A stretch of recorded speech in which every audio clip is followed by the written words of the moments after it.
kalmado muna tayo for a moment. This will be my first YouTube vlog. So bakit tayo nandito sa Binondo? And it's nightlife. Masyadong underrated nga.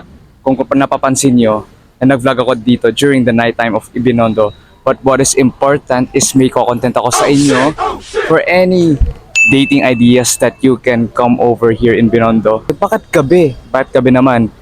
Kasi mas charming nga naman, mas romantic pag gabi ka mag-date. So here is my autobiography. Papakilala din ako. Parang nagdi-date tayo sa vlog. So here, welcome sa ating first dating spot. Bakit ba pinili ko tong lugar na to? Bihira lang yung mga bukas dito sa Binondo. But this is like a chill place after a long walk. Like ang dami natin nilakaran tapos nandito na tayo sa wakas kasi bukas pa sila hanggat meron pang customers. Okay, papakilala muna pala ako o nga no, Clark. And I can give 4 C's for you. Confident, charismatic, cute. Marami kasi nagsasabi ng ganyan pero we don't care. oo nga, parang wala lang sa akin pero pagdating sa'yo natiklop ako eh. Nalagtuloy ako. Ano ba yung next? Kupal na lang nga, wala akong maisip. Lang. Ano na lang, kupal pag in love. Seryoso ba?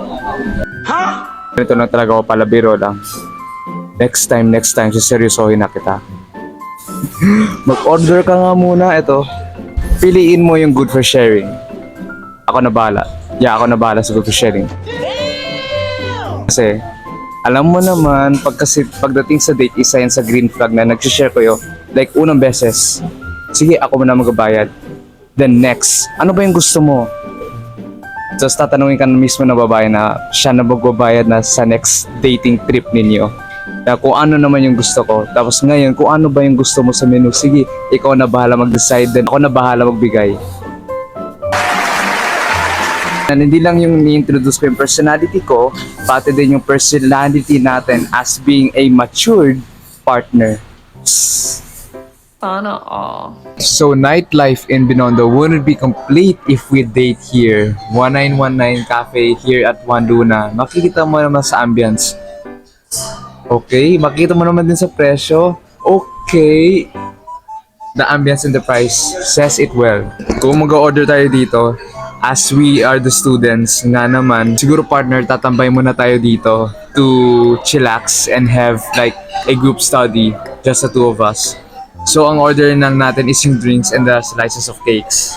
Kung ako, pipili ko na lang is blueberry cheesecake. Siguro kaya dinala kita dito kasi ikaw yung magdilibre. So at least patas naman tayo kasi pareho tayo na yung libre pero this one is a different rate of price. That's why I'm suggesting that if we go here as a student, we would like chill for a meantime, mag-order lang tayo ng pastas or nag-order lang tayo ng hindi po tayo mag-steak. Yes, next time na lang po yun. Mag-order pa tayo ng cakes and ng coffee. But actually, if you want to try this, I want you to suggest a sampler ng 1919. And it's quite appealing to talk about a lot of things. Now, what should I start? Okay, dito tayo sa history natin. Ay, history ko pala. Wala. Nagsisimula pa lang tayo, wala pa tayong history. So, bakit cute pa rin ako hanggang ngayon? Siguro, tingnan mo nga naman yung flashback nga natin nung naging baby ako. Here's my baby picture, 7-year-old until I graduate to grade school, high school. Nandiyan na din yung mga kaibigan ko. Kasama ko sila, mga classmates ko basically, mga batch of classmates. And also, you. Ay, joke lang. Logi pala tayo. And I decided to go to college here pa rin in Chankay, to stay in Chankay. So ano ba yun? Ano yung currently na kinukuha ko ngayon? Information technology. And basically, kung ano yung ginagawa ko ngayon sa pag-vlog, yun na yun. Until now, it's still my hobby, pag-vlog. Ngayon, nagagawa na ako ng bulaklak. We're making it as a business. Abangan nyo yung pag-launch niya by this November. And aside from that, I started to create a band.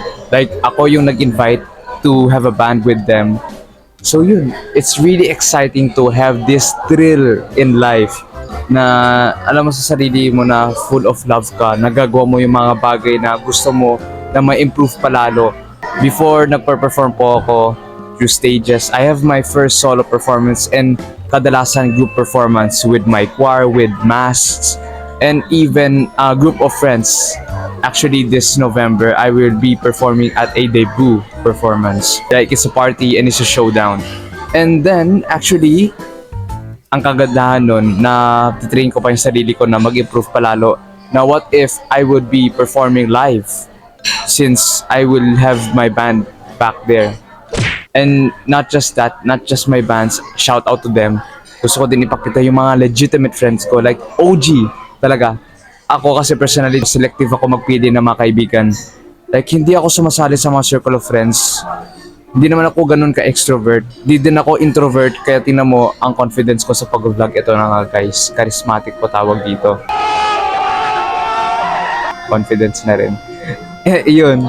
So, yung pag-introduce ko sa'yo as being your date, as being your partner, I'm sure that I will not be as, you know, yung parang kakausap ka lang sa hangin, kakausap ka lang sa salamin.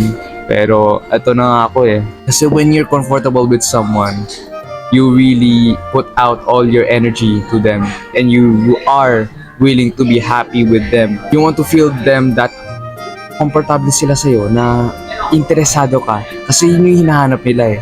Magtatanong ka dapat na hindi lang ikaw yung mismo mag-introduce para sa sarili mo, na hindi lang sila magtatanong, dapat ikaw magtanong din. Huwag po gawing interview ang date na to guys. That's all part of being natural in each other's place. First date pa lang guys, ito na nga yung sinasuggest ko sa'yo. This is not just a dating idea, but this is also a dating advice. Especially isama ko na lahat ng mga paborito kong actors slash singers and also yung mga artists and my favorite music para sa kanila na nagbuo ng talent na ngayon gifted na ako as a performer. And most importantly, I wanted to take my family kasi ang dami ko din na-improve para sa sarili ko. And then those remaining time naman is para sa family ko. And yun, kasi araw-araw syempre, hindi mawawala yung bonding namin. Kaya those are the best memories that I had after going out with friends. Kung may plano lalabas talaga, lagi, pag kasama yung pamilya. Titigil muna tayo sana sa Pasig River Esplanade eh. Sayang. Doon sana yung last dating spot natin. Parang to unwind lang, sabihin mo lahat ng mga gusto mo sabihin. Kunyari, kung anong iniisip mo, kung anong ino-overthink mo, magkaroon ka man ng peace of mind, dapat nandun tayo. And this wraps it up. Umuulan po, kaya yun nga, nandito tayo. Life quote natin sa vlog natin, always grab opportunity. Kahit saang mang opportunity yan, every time that you see somewhere, something that you can earn up the money, invest, or find love anywhere. Love is anywhere. Kaya nandito tayo sa Binondo. Tingnan mo, kasi ito yung best dating spot. Isa sa mga hindi lang pinupuntahan ng mga tourist dito, pero yung mga couples na dito. Kasi tingnan mo, love is everywhere. Brother, In the air, kasi puro pula yung mga nakikita mo sa taas. Ayun nga, so ito nga, this ends up the vlog. Hopefully, you guys have a great time out there. So, after this vlog, sana makilala nyo pa ako at makilala nyo pa din kung sino yung crush ninyo at i-date nyo na. Let's go!